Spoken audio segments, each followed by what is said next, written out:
One thing I've noticed during the current pandemic is that lots of people are going out and purchasing bikes, which is good, exercise and keeping fit, but also how more expensive they are. Demand has gone up that much, bike manufacturers are struggling to keep up. I think a lot are getting stolen as well, which did happen to me once, and to be honest it's not very nice. But it was just sat there, all on its own, so I took it. There was always a few things you needed. Now, I'm not talking about technology, like these days. I'm talking about the main thing you need to get from A to B.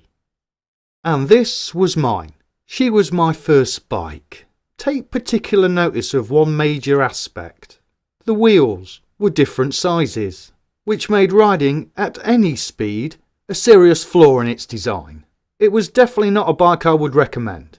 Plus, it didn't have any gears, which made pedalling a real chore if you actually wanted to get anywhere. I must admit, I think it must have been in a closing down sale or something, or just cheap. I don't know. It wasn't eye-catching, that's for sure. So let's rewind and back up. It was Christmas Day, and we went over to my granddad's. There I received my bike, a Rally Tomahawk, in blue. We went outside and my dad gave me riding instructions, which amounted to put your foot on the pedal and pedal off. Whoa, I ain't even had a bike, and I had never rode a bike, and nothing came into play like, oh, by the way, you need to gain balance. Oh no, just pedal and just hope for the best. So I did as he instructed and rode straight into the front of his car.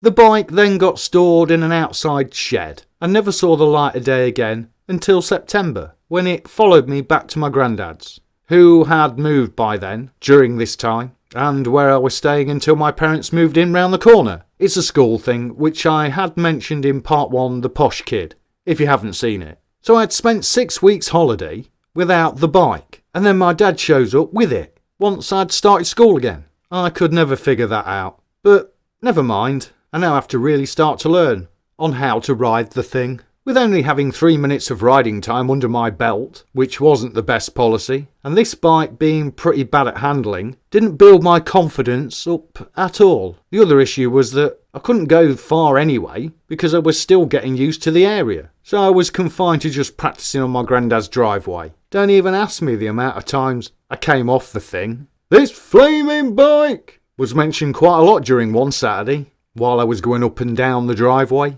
Within a short period of time, I started to master riding it and could venture a little further out. But then I noticed a few other kids with bikes, and they looked a whole lot better. My thing was now out of date, really.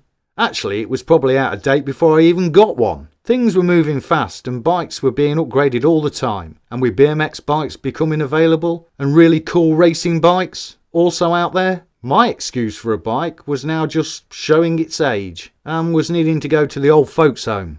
What is that? She's my bike. Oh, I wouldn't be seen dead on that. Just a quick question. It's Saturday. You're in school clothing.